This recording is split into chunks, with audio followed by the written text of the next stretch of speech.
Hello students. और क्या हाल चाल है। तो लास्ट लेक्चर में हमने गारंटी ऑफ मिनिमम प्रॉफिट देखा था, ठीक है।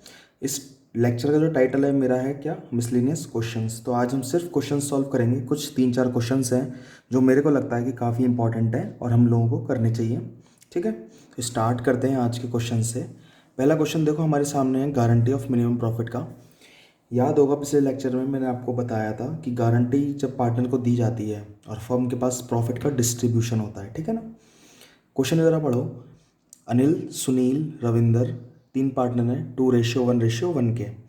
Guaranteed share of profit to Ravinder, यानी कि रविंदर को हमको अब मिनिमम प्रॉफिट देना है कितने रुपए का, 70,000 पर एनम। उसके लिए हमारे पास क्या होना चाहिए, प्रॉफिट। लेकिन क्या दे रखा है साथ में क्वेश्चन के अंदर, लॉस। क्या दे दिया, लॉस।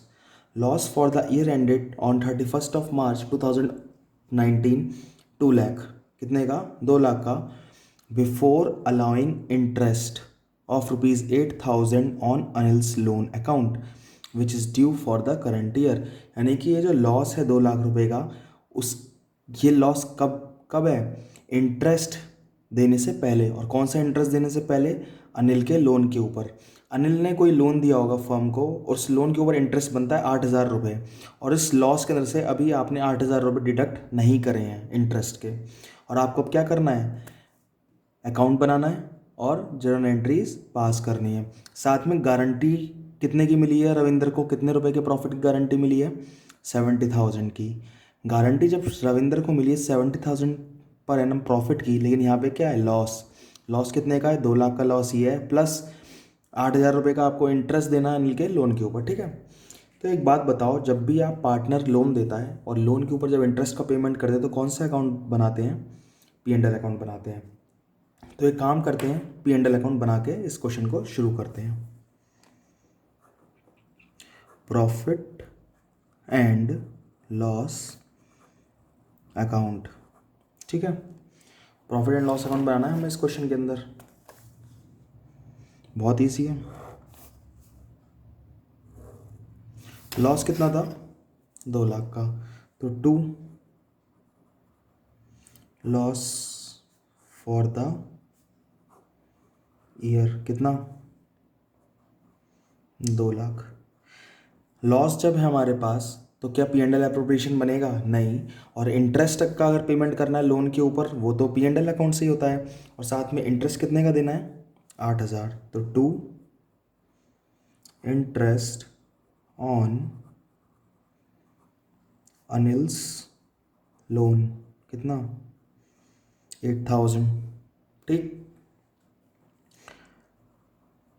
बाय अब लॉस टोटल 2,08,000 का। अब ये लॉस कहाँ जाएगा, पार्टनर के कैपिटल अकाउंट के अंदर। तो by loss transferred to Anil capital account, Sunil capital account और रविंदर के कैपिटल अकाउंट के अंदर। कितने का लॉस जाएगा, 2,08,000 का। और ये 2,08,000 का लॉस आप 2:1:1 के अंदर डिस्ट्रीब्यूट करोगे तो कितना लॉस आएगा, 1,04,000, 52,000 और 52,000, ठीक।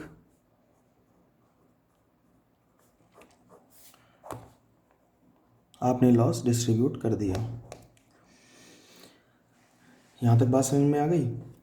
अब आगे क्या बोल रहा था आपको, कि आपको रविंद्र को प्रॉफिट कितना देना है, 70। लेकिन आपके पास क्या प्रॉफिट है, नहीं।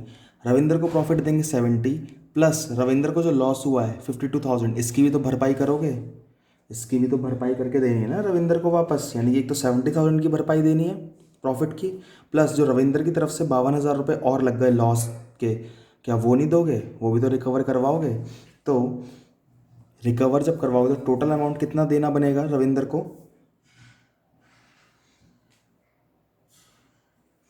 लिख लो यहाँ पे, डेफिशिएंसी ऑफ रविंदर। कमी, अगर मैं बोलूँ तो कमी कितनी है रविंदर के पास, अगर मैं आपको लाइन बना के दिखाऊँ यहाँ पे नंबर लाइन, ये हमारी नंबर लाइन है और यहाँ पे ज़ीरो का पॉइंट है हमारे पास। कौन सा पॉइंट है? ज़ीरो का। रविंदर को कितने रुपए देने थे? 70,000। तो प्लस साइड में आप लिखोगे 70,000 देने हैं और रविंदर को ऑलरेडी लॉस कितना चल रहा है? माइनस में 52,000। तो एक बात बताओ, रविंद्र को टोटल अमाउंट कितना देना बनेगा? यहाँ से लेकर ही तो आप पूरा पेमेंट करोगे 70 तक, तो टोटल अमाउंट कितना देना बनेगा रविंद्र को? यहाँ से कैलकुलेशन कर लो यहाँ तक की।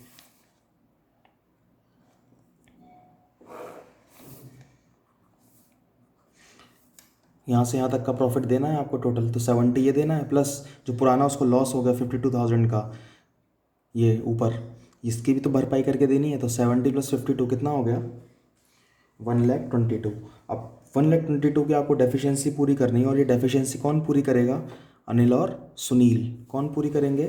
अनिल और सुनील। कौन से रेशियो में? मैंने बताया था रविंद्र का तो अकाउंट छुपा दो। तो अनिल और सुनील को कितने रुपए देने, किस रेशियो में भरपाई करेंगे? 2:1 के अंदर। ठीक है। अब इसकी आपको क्या करनी है? जर्नल एंट्री पास करनी है। इंटरेस्ट ऑन लोन दिया था, अब इंटरेस्ट ऑन लोन की एंट्री पास करेंगे तो एंट्री क्या बनेगी? Interest on Anil loan account to Anil's loan account. याद आया? एंट्री लिखो, interest on Anil's loan account to Anil's loan account. कितना इंटरेस्ट था? 8,000। अब ये इंटरेस्ट कौन से अकाउंट में ट्रांसफ़र किया था आपने? P&L। तो अगली एंट्री क्या बनेगी? P&L account debit to interest on Anil loan account. कितना? 8,000।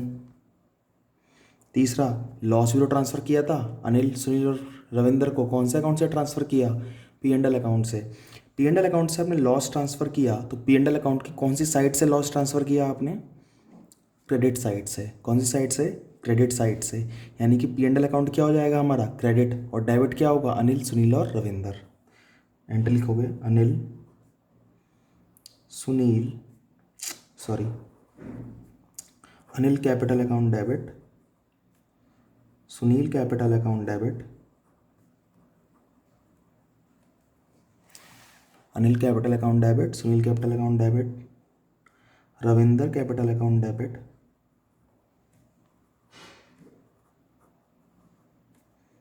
To P&L account. कितना? 2,08,000, 1,04,000, 52 और 52। ठीक है। अब लास्ट एंट्री किस चीज़ की थी? डेफिशिएंसी पूरी करने की। डेफिशिएंसी, टोटल डेफिशिएंसी कितनी है? 70 + 52। कितने की डेफिशिएंसी होगी टोटल? 1,22,000 की। और ये डेफिशिएंसी कौन पे करेगा? अनिल और सुनील। कौन पे करेगा? अनिल और सुनील। तो यानी कि अनिल के अकाउंट से रुपए निकलेंगे, सुनील के अकाउंट से रुपए निकलेंगे और किसके अकाउंट में जाएंगे? रविंद्र के अकाउंट में।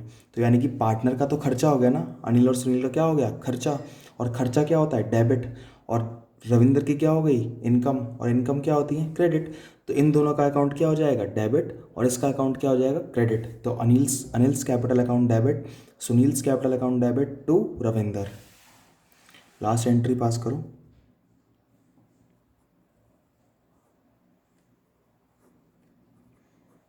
Anil's capital account debit, Sunil's capital account debit to Ravinder. Total कितने रुपए देने बनते हैं रविंदर को? 70,000 का मिनिमम गारंटी, प्लस जो 52 का लॉस इसने बियर करा है वो भी तो उसको वापस करोगे। तो 70 + 52 टोटल कितना हो गया? 1,22,000। और ये डेफिशिएंसी कौन भुगतेगा? अनिल और सुनील। किस रेशियो में? बताया था मैंने ऊपर, 2:1 के अंदर। तो 1,22,000 को 2:1 में आप क्या कर दो? डिवाइड। तो कितना कितना आया? 81,333 और 40,667। ठीक है, हो गया क्वेश्चन ख़त्म। अगला करते हैं। ज़रा पढ़ो इस क्वेश्चन को, बहुत अच्छा क्वेश्चन है। ए और बी पार्टनर हैं 3:2 के। They decided to admit C their manager as partner. दोबारा सुनना, ए और बी पार्टनर है 3:2 के। उन्होंने डिसाइड किया कि सी को हम एडमिट करेंगे, और सी कौन है? उनका मैनेजर है, और उस मैनेजर को हम क्या बनाएंगे? पार्टनर। ध्यान से देखना, ए और बी पार्टनर हैं और सी उनका क्या था? मैनेजर। लेकिन अब सी जो उनका मैनेजर था उसको पार्टनर बना रहे हैं कब से? 1 अप्रैल 2016 से। ठीक है, कितने शेयर के लिए? 1/4 शेयर के लिए। ठीक है, आगे देखो जरा वो क्या कह रहा है। C while a manager was in receipt of salary of ₹27,000। तो यहाँ पे जरा टर्म्स एंड कंडीशंस लिखनी शुरू करते हैं। सी था, वो हमारा क्या था? मैनेजर। सी क्या था? मैनेजर। अब इस मैनेजर को आप क्या बना रहे हो? पार्टनर। क्या बना रहे हो? पार्टनर। सी जब हमारा मैनेजर था तो उसको हम क्या देते थे? एक तो सैलरी देते थे 27,000 की पर एनम, प्लस हम इसको क्या करते थे? कमीशन देते थे। क्या करते थे? कमीशन देते। कितने का? 10% of net profit. 10% of net profit after charging salary and commission. यहाँ पे वर्ड क्या यूज़ हुआ? आफ्टर चार्जिंग सैलरी तो ठीक है, लेकिन एंड कमीशन। तो जो रेट होगा हमारा क्या हो जाएगा? 10/110। याद रखोगे इस बात को? 10% of net profit after salary and commission. लिख दिया मैंने। आगे क्या बोल रहा है वो? और हमने इसको क्या बनाया था? पार्टनर। कितने शेयर के लिए? 1/4 शेयर के लिए। कंडीशन देखते जाना ज़रा इस क्वेश्चन की। अब तक हमने ये किया है, सी हमारा मैनेजर था, उसको हमने पार्टनर बनाया। पार्टनर को 1/4, अगर हम उसको पार्टनर बनाएंगे तो उसको कितना हिस्सा देंगे? 1/4। लेकिन जब वो मैनेजर था तो हम उसको सैलरी दे देते 27,000 पर एनम, साथ ही हम उसको कमीशन दे देते 10% of net profit after charging salary and commission. ठीक है, आगे क्या बोल रहा है? In terms of the deed any excess amount which C will be entitled to receive as partner over the amount which would be due to him if he continued to be manager would have to be personally borne by A out of his share of profit। वो क्या कह रहा है question? अब सी manager था, आपने उसको partner बनाया, तो अब जब आप इनके प्रॉफिट का कैलकुलेशन करोगे तो जितना amount as a manager C को मिलता था और जितना amount as a partner C को मिलेगा, तो जितना अमाउंट पार्टनर बनने के बाद जितना अमाउंट एक्सेस कैलकुलेट होके आएगा उसकी मैनेजर की कैपेसिटी से, तो जितना एक्सेस आएगा वो एक्सेस कौन बियर करेगा? ए। तो अगर मैं एग्जांपल दूं, मान लो 27,000 पर एनम उसको सैलरी मिलती थी और 10% ऑफ नेट प्रॉफिट उसको कमीशन मिलता था। तो मान लो ये सारा कैलकुलेशन करने के बाद इसके हिस्से में 40,000 रुपीज़ बनते थे। लेकिन जब ये पार्टनर बना तो इसके हिस्से में अगर 1/4 हमने शेयर का कैलकुलेशन करा तो मान लो इसके हिस्से में कितने रुपए बने? 60,000। तो एज ए मैनेजर्स को 40 मिल रहे थे, एज ए पार्टनर्स को कितने मिलेंगे? 60। तो कितने का एक्सेस मिलेगा? 20,000 का एक्सेस मिलेगा एज ए पार्टनर। तो ये जो 20,000 का एक्सेस है वो कौन पे करेगा? ए पे करेगा। तो वो यही लिखा हुआ है, in terms of the deed any excess amount which C will be entitled. यानी कि डीड की टर्म्स के हिसाब से कोई भी एक्सेस अमाउंट अगर निकल कर आया जो हमको सी को देना है, किस कैपेसिटी में देना है? एज ए पार्टनर की कैपेसिटी में, ओवर द अमाउंट। कौन से अमाउंट से over? Over the amount which would be due to him if he continue to be manager. और वो जो अमाउंट आप दोगे वो किस अमाउंट से ज़्यादा होना चाहिए? अगर वो हमारा मैनेजर बना रहता उस अमाउंट से एक्सेस अगर कोई अमाउंट देना बनता है सी को एज ए पार्टनर की कैपेसिटी में, तो वो अमाउंट कौन पे करेगा? ए। कैसे पे करेगा? अपने शेयर ऑफ प्रॉफिट में से। प्रॉफिट दे रखा है 2,25,000, और 2,25,000 कब दे रखा है? Before the payment of salary and commission. तो टोटल प्रॉफिट दे रखा है इतना, जिसमें से आपने अभी सैलरी और कमीशन का पेमेंट नहीं करा। ठीक, स्टार्ट करें।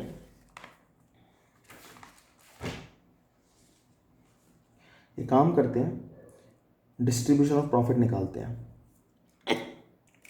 ठीक है, डिस्ट्रीब्यूशन ऑफ प्रॉफिट निकालते हैं। सी को आपने पार्टनर तो बनाया, तो सी को पार्टनर बनाने से पहले वो क्या था? मैनेजर। ठीक है ना। तो अगर वो मैनेजर था तो उसको कितना प्रॉफिट मिल रहा होगा before C's admission, before C's admission. तो एक काम करते हैं, मैं यहाँ पे आपको रेड पेन से करके दिखाता हूँ। प्रॉफिट दे रखा है कितना, प्रॉफिट कितना दे रखा है 2,25,000, लिख लो। प्रॉफिट है हमारा 2,25,000। सैलरी कितनी देनी थी 27,000 माइनस मैनेजर सैलरी कितनी 27,000 पर एनम है, 27,000 पूरा माइनस होगा, कितना आया 1,98,000। अब इसके अंदर से क्या माइनस होगा, कमीशन कितने परसेंट का 10/100। यहाँ पे क्यों क्या बोला था 10% of net profit after charging salary, after charging salary and commission. और जब एंड कमीशन वर्ड आ गया तो कमीशन वाला जब मैंने आपको लेक्चर पढ़ाया था उसके अंदर तो रेट क्या हो जाएगा 10/110। तो 1,98,000 का 10/110 करोगे तो कितना आएगा 18,000। ठीक है, 198 माइनस 18 करो जरा कमीशन का 1,80,000। अब ये 1,80,000 किस में डिवाइड होना चाहिए था, सी को तो, सी के एडमिशन से पहले तो सी तो मैनेजर था, तो उसको आपने सैलरी दे दी और उसको आपने कमीशन दे दिया, तो जो प्रॉफिट बचेगा 1,80,000 का वो कौन लेके जाएगा, ए और बी। किस रेशियो में 3:2 के अंदर क्वेश्चन में दे रखा है। तो कितना आएगा ज़रा बताओ 1,08,000 और 72,000। क्लियर होती है बात यहाँ तक। लेकिन क्वेश्चन में क्या कह रहा है, सी ने ज्वाइन करा है, सी ने ज्वाइन करा है कितने शेयर के लिए 1/4 शेयर के लिए। लेकिन जब सी ने ज्वाइन कर दिया 1/4 शेयर के लिए तो क्या अब उसको मैनेजर की कैपेसिटी वाला सैलरी और कमीशन मिलेगा क्या, नहीं। तो सिंपल उसको 1/4 शेयर क्या मिलेगा प्रॉफिट का। तो दूसरा सिनेरियो देखते हैं यहाँ पे नीचे, आफ्टर सीज एडमिशन। ठीक है, जब सी का एडमिशन हो गया तो उसको सिर्फ कितना प्रॉफिट मिलेगा 1/4। तो सी के हिस्से का प्रॉफिट निकालो, सीज शेयर ऑफ प्रॉफिट कितना आया 2,25,000 का 1/4 कितना हुआ 56,250। बात समझ में आई। अब एक बात बताओ, सी को तो आपने दे दिया, सी को कितना प्रॉफिट मिलना चाहिए था 56,250। कौन सी कैपेसिटी में मिलेगा, पार्टनर की कैपेसिटी में। जब सी हमारा पार्टनर बन गया, सी हमारा पार्टनर बन गया तो उसके हिस्से का प्रॉफिट कितना आया 56,250। लेकिन जब सी हमारा मैनेजर था तो उसके हिस्से का प्रॉफिट कितना था 27,000 मैनेजर की। यहाँ पे नीचे लिख लेते सी एज ए मैनेजर। जब सी मैनेजर था हमारा तो उसको कितने रुपए मिल रहे थे 27,000 सैलरी के और 18,000 कमीशन के। तो 27,000 प्लस 18,000 कितने मिल रहे थे, जरा टोटल करो 45,000। लेकिन जब सी हमारा पार्टनर है, सी एज ए पार्टनर, तो उसके हिस्से में कितने रुपए आ रहे हैं 56,250। अगर वो मैनेजर रहता तो कितने मिलते 45, और अब वो पार्टनर बन गया तो कितने देने पड़ेंगे 56,250। तो कितने रुपए ज़्यादा देने पड़ेंगे ज़रा बताना, कितने रुपए ज़्यादा देने पड़ेंगे 11,250। और ये कौन देगा, ए। कौन देगा, ए। क्वेश्चन के अंदर यही लिखा हुआ था देखो। ठीक है, अब इस सारा का सारा सिनेरियो जो आपने एक वर्किंग नोट बनाया है, पूरा का पूरा वर्किंग नोट आपको किस में शो करना है, पी एंड एल एप्रोप्रिएशन के अंदर। तो अब हम एक और अकाउंट बनाएंगे जिसको हम बोलेंगे P and L appropriation.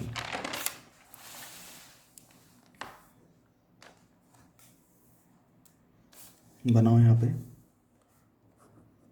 Profit and loss appropriation account. ठीक, profit and loss appropriation account.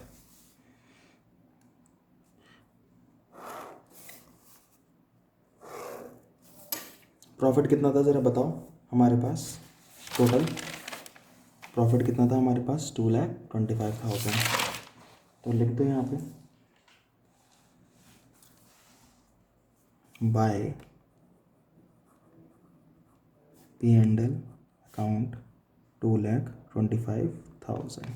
यहाँ पे P&L अकाउंट इसलिए नहीं बनेगा हमारा क्योंकि सी हमारा मैनेजर नहीं रहा इस ईयर के अंदर। सी को आपने पार्टनर बनाया है, ठीक है। तो जब सी को आपने पार्टनर बनाया तो उसको जो भी पेमेंट होगा एप्रोप्रिएशन से पेमेंट होगा। एंट्री बनाओ टू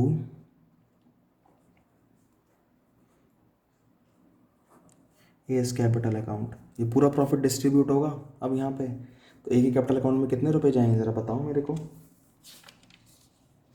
एक ही कैपिटल अकाउंट में कितने रुपए जाएंगे, निकाला था आपने, कितने निकाले थे ए के लिए, 1,08,000। तो 1,08,000 आप यहाँ पे लिखोगे, ठीक है। कितना लिखोगे, 1,08,000। लेकिन ए ने कुछ पैसा सी को भी तो दिया है। देखो हमने यहाँ पे निकाला था, कितना पैसा दिया था सी को, 11,250। तो ये उसके अकाउंट से क्या करेंगे हम, माइनस। तो यहाँ पे 1,08,000 माइनस 11,250 कितना आया निकल के, 96,750, ठीक है। To B's capital account, to B's capital account. ज़रा बताना बी के अकाउंट में कितना रुपया जाएगा, अभी निकाला था हमने, कितना निकाला था, 72,000। तो टू बीस कैपिटल अकाउंट में कितना आएगा, 72,000। और टू सीज कैपिटल अकाउंट, सी के कैपिटल अकाउंट में कितना जाएगा, कितना जाएगा, सी का, अगर हम सी को पार्टनर बनाते तो उसके अकाउंट में कितने रुपए डाले हैं हमने, 56,250। या फिर एक आप एक काम कर सकते हो, 45,000 लिखो, उसमें 11,250 ए से रिसीव हुआ है वो लिख दो। चाहे आप डायरेक्ट 56,250 लिखो, चाहे आप 45,000 प्लस 11,250 लिखो, बात एक ही आएगी, ठीक है। तो to C's capital account direct अगर मैं लिख देता हूँ यहाँ पे कितना आएगा, 56,250। उस अकाउंट को क्या हो जाएगा, क्लोज।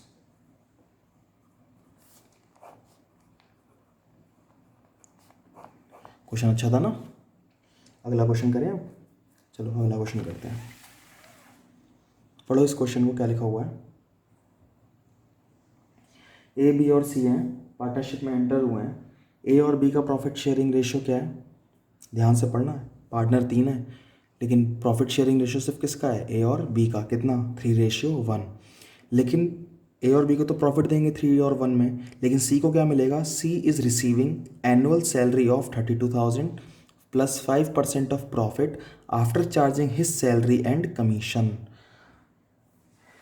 क्वेश्चन ज़रा ध्यान से पढ़ना, बहुत अच्छा क्वेश्चन है, बहुत बहुत बहुत अच्छा क्वेश्चन है, इसको इंपॉर्टेंट मार्क कर लो। 3 पार्टनर हैं, ए बी और सी। इन दोनों का प्रॉफिट शेयरिंग रेशियो आपके सामने दे रखा है, कितना, 3:1। लेकिन सी के बारे में क्या बोला है, सी को हम देते हैं सैलरी कितनी, 32,000 plus 5% of profit after charging his salary and commission. तो सी को हम 2 चीज़ दे रहे हैं, ए और बी को तो प्रॉफिट में हिस्सेदारी दे रहे हैं, और सी को हम 2 चीज़ दे रहे हैं, क्या, सैलरी और दूसरा कमीशन। सैलरी कितनी दे रहे हैं, 32,000, और कमीशन कितना दे रहे हैं, 5%। तो सैलरी दे रहे हैं हम 32,000 और कमीशन दे रहे हैं हम 5%। क्वेश्चन ध्यान से देखते जाना, ठीक। आगे क्या बोल रहा है, C is receiving annual salary of 32,000 plus 5% of profit after charging his salary and commission, और यहाँ पे वर्ड क्या है, और 1/4 of share of profit whichever is more. तो सी को क्या मिलेगा, सी को 2 चीज़ में से एक चीज़ मिलेगी, या तो सी को आप 32,000 सैलरी दो प्लस साथ में 5% का कमीशन दो, या फिर और 1/4 ऑफ प्रॉफिट दो। या फिर 1/4 ऑफ प्रॉफिट दो, और कौन सी चीज़ दोगे आप इनमें से, जो भी चीज़ इन दोनों में से क्या होगी, ज़्यादा। तो आप इसका कैलकुलेशन अलग करोगे और इसका कैलकुलेशन अलग करोगे, और इन दोनों में से जो चीज़ ज़्यादा निकल कर आएगी, जो अमाउंट ज़्यादा आएगा, वो अमाउंट किसको दिया जाएगा, सी को। क्वेश्चन क्या कह रहा है, C is to be given salary of 32,000 plus 5% commission और 1/4 of the profit whichever is more. बात समझ में आई क्वेश्चन यहाँ तक। आगे देखो क्वेश्चन क्या बोल रहा है अब, any excess of latter over the former. Former का मतलब क्या होता है, पहले वाला, और लेटर का मतलब क्या होता है, बाद वाला। तो फॉर्मर केस कौन सा था हमारा, यानी कि पहला वाला केस कौन सा था, सैलरी प्लस कमीशन वाला था, ये फॉर्मर वाला केस है। और बाद वाला केस कौन सा था हमारा, 1/4 ऑफ प्रॉफिट, तो ये लेटर वाला केस है।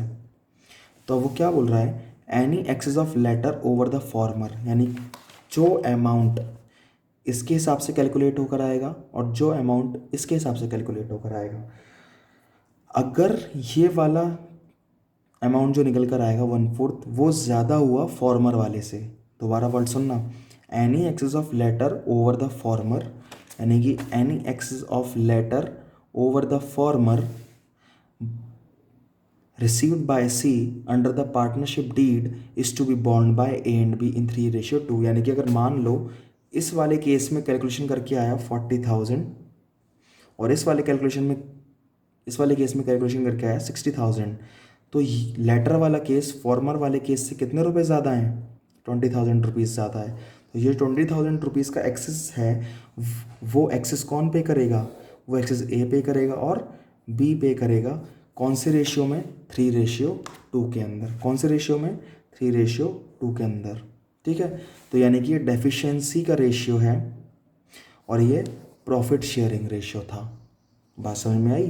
तो आपको यहाँ तक केस समझ में आया। आगे क्या बोल रहा है, प्रॉफिट दे रखा है आपको कितना, 1,68,000, लेकिन एंड में क्या चीज़ बोली, आफ्टर चार्जिंग सी सैलरी, यानी कि सी की सैलरी हटाने के बाद प्रॉफिट है 168। तो टोटल प्रॉफिट कितना होगा, 168 प्लस 32। बात समझ में आई। टोटल प्रॉफिट कैसे निकलेगा, अब आपको डिस्ट्रीब्यूशन ऑफ प्रॉफिट दिखाना है। ठीक, अब इस क्वेश्चन को हम करते हैं। इजी क्वेश्चन है, टफ नहीं है, देखने में टफ लग रहा है बस। तो यहाँ पे आप लिखोगे प्रॉफिट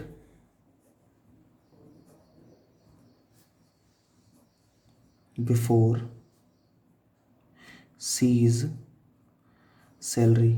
प्रॉफिट कितना आएगा, 168 प्लस 32,000 इसकी सैलरी का।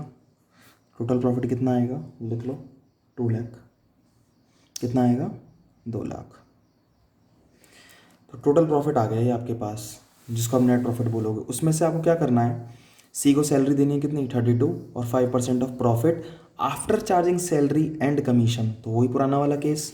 तो इसमें से आप पहले आप क्या माइनस करोगे, माइनस सीज सैलरी। सी सैलरी की दोबारा माइनस कर दो। मैं एक काम कर सकता था कि 168 में से कमीशन निकाल लेता डायरेक्ट, लेकिन आपको समझाने के लिए पहले ऐड करा, फिर वही चीज़ अमाउंट क्या कर रहा हूँ मैं, लेस। अब इसके ऊपर क्या देना है सी को, कमीशन। कमीशन कितना दिया जाएगा, 5%। 5/105। क्यों, क्योंकि क्वेश्चन में क्या बोला है, after charging his salary and commission. ठीक है, तो 5/105। तो 1,68,000 इंटू 5/105 अगर आप करोगे तो कितना आएगा निकल के, 8,000।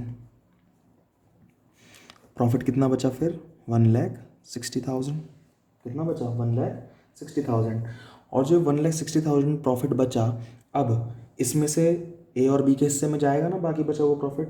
तो ए के हिस्से में कितना जाएगा और बी के हिस्से में कितना जाएगा। तो यहाँ पे लिख लो ए, यहाँ लिख लो बी, और इनका प्रॉफिट शेयरिंग रेशियो क्या था, ए और बी का, 3:1।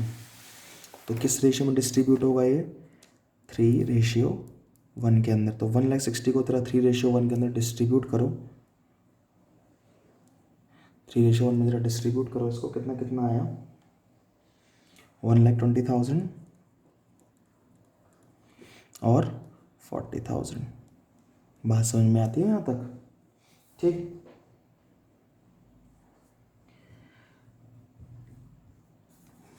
यहाँ तक बात समझ में आई।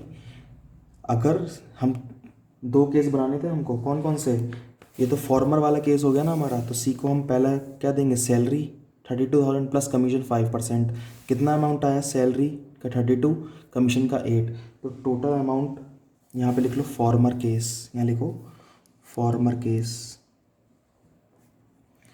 फॉर्मर केस के अंदर आप सी को कितना पैसा दोगे, 32,000 सैलरी का और 8,000 प्रॉफिट का, तो 32,000 प्लस 8,000 कितना दोगे, 40,000। और सेकंड केस क्या बोल रहा था आपको, वो 1/4 ऑफ प्रॉफिट और लगा हुआ था ना, और 1/4 ऑफ प्रॉफिट। प्रॉफिट कितना था टोटल हमारा, टोटल प्रॉफिट कितना था 2 लाख। 2 लाख का 1/4 करोगे तो कितना आएगा, 2 लाख का 1/4 करोगे कितना आएगा, latter case, LATTER latter case. C को कितना दोगे आप, 2 लाख का 1/4 कितना आया बताओ, 50,000। क्वेश्चन क्या बोल रहा था, अब देखो, या तो आप सी को इस चीज़ का पेमेंट करो या फिर इस चीज़ का पेमेंट करो, जो भी अमाउंट क्या आएगा ज़्यादा। तो कौन सा अमाउंट ज़्यादा है, 50 या 40, 50 वाला ये अमाउंट पेमेंट करोगे।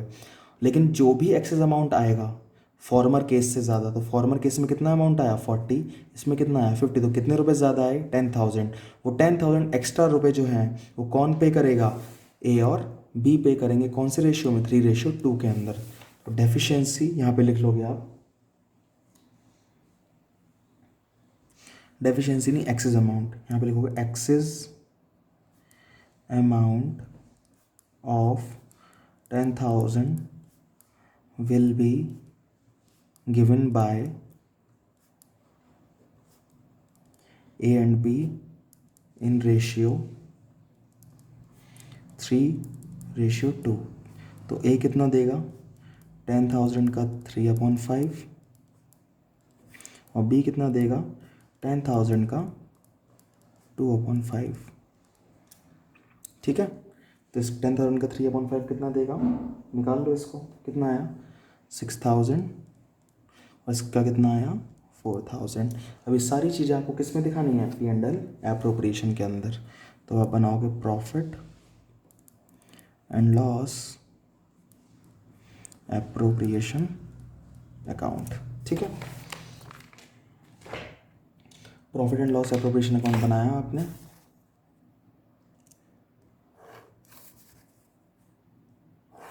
प्रॉफिट टोटल कितना निकाला था 2 लाख, प्रॉफिट टोटल कितना निकाला था 2 लाख, तो बाय P&L 2 लाख।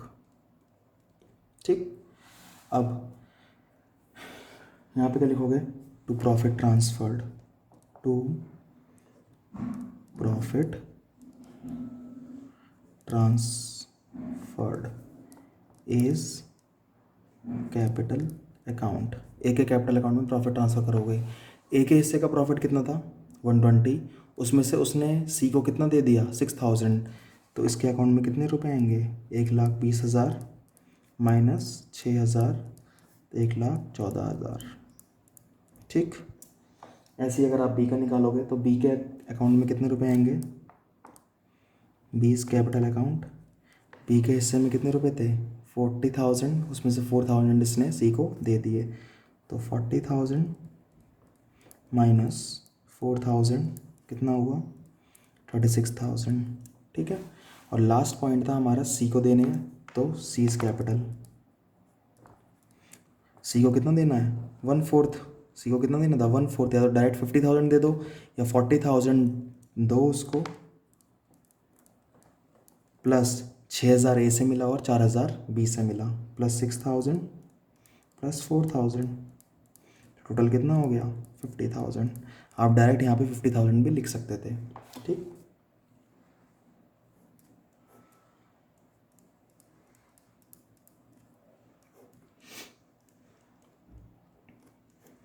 बात समझ में आती है, बढ़िया क्वेश्चन था, कॉपी कर लेना इसको। ठीक है,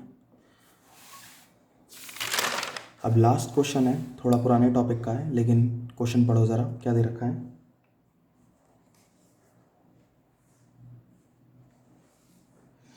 A B C started business of partnership, A और बी और सी ने पार्टनरशिप का बिजनेस स्टार्ट किया और ए ने कितने रुपए कंट्रीब्यूट करे 50,000, यानी कि ए ने 50,000 रुपये लगाए साल के स्टार्टिंग में फॉर होल ईयर, यानी कि पूरे साल के लिए।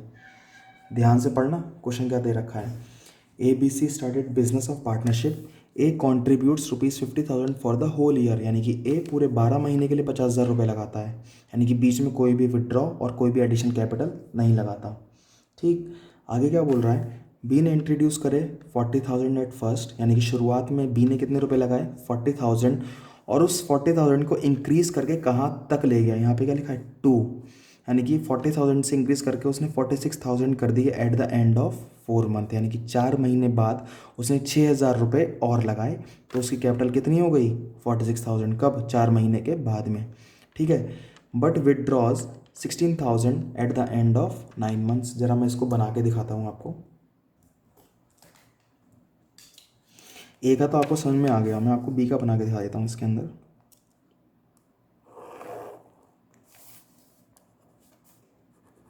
ठीक है, अप्रैल मई जून जुलाई अगस्त सितंबर अक्टूबर नवंबर दिसंबर जनवरी फरवरी मार्च। ठीक है, अप्रैल मई जून जुलाई अगस्त सितंबर अक्टूबर नवंबर दिसंबर जनवरी फरवरी मार्च। ये 1 अप्रैल है और ये 31 मार्च है। हम किसकी बात कर रहे हैं, बी की बात कर रहे हैं। तो ज़रा बी ने स्टार्टिंग में कितने रुपए लगाए थे 40,000, तो बी की स्टार्टिंग ओपनिंग कैपिटल यहाँ पे थी 40,000 और increase it to 46,000 at the end of 4 month, यानी कि जब 4 महीने खत्म हुए, कब 4 महीने खत्म होंगे अप्रैल मई जून जुलाई, जुलाई जब खत्म हुआ यहाँ पे, तो उसकी कैपिटल कितनी हो गई, कहाँ तक इंक्रीज कर दी 246, उसने अपनी कैपिटल कितनी कर दी यहाँ पे 46,000 कैपिटल कर दी। तो यहाँ से यहाँ तक में उसने कितने रुपए, और इसने यहाँ पे कितने रुपए इंट्रोड्यूस करे होंगे 6,000 रुपये, और इंट्रोड्यूस करके 46 कर दिया, कब करे eight the end of 4 month. आगे क्या बोल रहा है, but withdraws ₹60,000 eight the end of 9 months, यानी कि जब 9 मंथ्स खत्म हुए तब उसने कितने रुपए निकाल लिए 46। 9 मंथ कब खत्म होंगे, यहाँ से 9 मंथ लोगे कि यहाँ से, इस पॉइंट से 1 2 3 4 5 6 7 8 9, यानी कि दिसंबर जब खत्म हुआ यहाँ पे कैपिटल कितनी थी 46, और उस 46 में से उसने कितने रुपए निकाल लिए 16,000, तो यहाँ पे उसकी कैपिटल कितनी हो गई 30,000। बात समझ में आई, कैपिटल कितनी हो गई 30,000। ठीक है, आगे क्या बोल रहा है, सी इन्वेस्ट 80,000 एट फर्स्ट, सी ने स्टार्टिंग में 80,000 रुपये लगाए, बट विड्रॉज, और विड्रॉ कर लेता है कितने रुपए 20,000 eight the end of 5 months, और जब 5 महीने ख़त्म होते हैं तो सी ने विड्रॉ कितने रुपए कर लिए 20,000 रुपये विड्रॉ कर लिया। ठीक है, ये आपको कैपिटल के बारे में इंफॉर्मेशन दे रखी है। आगे क्या बोलता है, profit earn ₹23750 during the year, पूरे साल भर में हमने प्रॉफिट कितना कमाया 23,750 रुपये। आगे क्या बोलता है, show the distribution of profit on the basis of effective capital employed. बात याद रखना, किसके बेसिस पे आपको दिखाना है distribution of profit, basis of effective capital employed. एक बात बताओ, क्या हमको इस क्वेश्चन के अंदर प्रॉफिट शेयरिंग रेशियो दे रखा है, नहीं, लेकिन वो प्रॉफिट किस रेशियो में शेयर करने को बोल रहा है, कैपिटल एम्प्लॉयड के रेशियो के अंदर।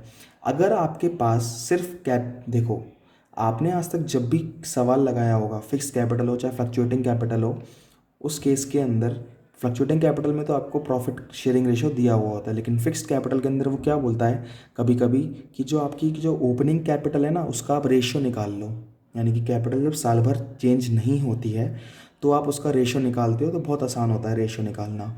लेकिन यहाँ पे तो कैपिटल चेंज हो रही है, कैपिटल चेंज हो रही है ना बी और सी की, एक ही तो कैपिटल पूरे साल भर सेम रही, लेकिन बी और सी की कैपिटल बार बार चेंज हो रही है, और जब बी और सी की कैपिटल बार बार चेंज हो रही है तो क्या आप उसका रेशियो निकाल पाओगे सही तरीके से, नहीं। तो उस केस में आप क्या निकालते हो इफेक्टिव कैपिटल, क्या निकालते हो आप इफेक्टिव कैपिटल। ठीक है, तो इफेक्टिव कैपिटल कैसे निकलेगी, कैलकुलेशन ऑफ इफेक्टिव कैपिटल। ठीक है, एक ही निकालते हैं, ए ने कितने रुपए लगाए थे स्टार्टिंग में 50,000, कितने महीने के लिए लगाए थे 12 महीने के लिए, तो उसकी इफेक्टिव कैपिटल कितनी आ गई ₹6 लाख। अब बी ने देखो स्टार्टिंग में कितने लगाए 40, और कितने महीने बाद चेंज हुए, 4 महीने बाद।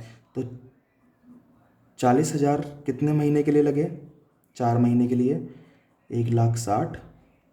उसके बाद कितने हो गए, 46, तो 46,000 लगे कितने महीने के लिए, 1 2 3 4 5 इंटू 5, तो 46,000 इंटू 5 कितना हुआ, 2,30,000। और उसके बाद इसकी कैपिटल कितनी हो गई, 30,000, कितने महीने के लिए, 3 महीने के लिए, तो 30,000 इंटू 3 कितना हो गया, 90,000। तो बी की टोटल कैपिटल, इफेक्टिव कैपिटल कितनी आई, 160 प्लस 230 प्लस 90 कितना हुआ, 4,80,000।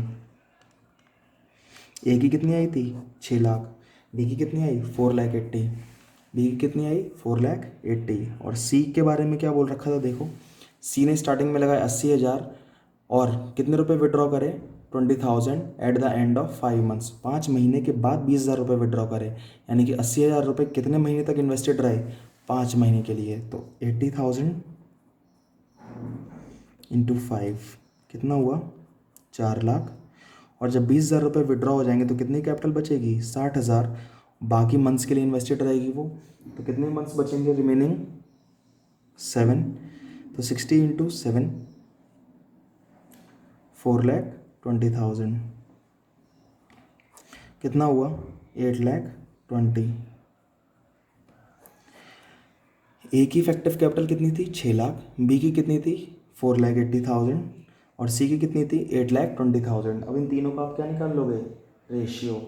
तो रेशियो आप निकालोगे कितना कितना आएगा, 6 लाख रेशियो 4,80,000 रेशियो 8,20,000, और रेशियो कितना आएगा इनका निकल के, 30:24, 30 रेशियो 24 रेशियो 41। ठीक है, ये रेशियो आ गया। अब इस रेशियो के अंदर आप क्या करोगे, प्रॉफिट को डिवाइड कर दोगे। तो प्रॉफिट डिवाइड कौन से अकाउंट से होता है, P&L एप्रोप्रिएशन अकाउंट से। तो profit and loss appropriation account, ठीक है। प्रॉफिट लॉस एप्रोप्रिएशन अकाउंट से आप डिस्ट्रीब्यूट करोगे इसको, तो कितना कितना आएगा,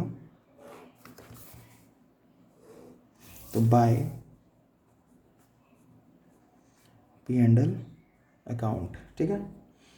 कितना, 23750, तो 2A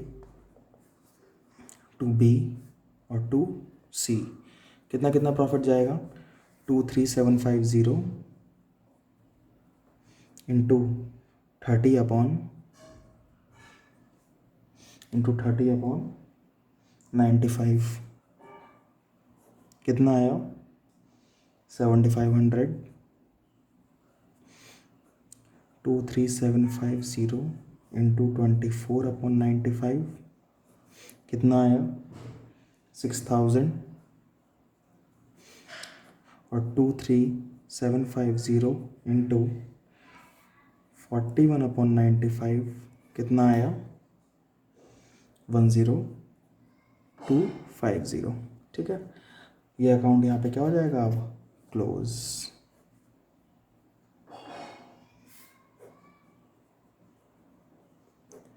आई होप ये चैप्टर आपको बहुत अच्छे से क्लियर हो गया होगा।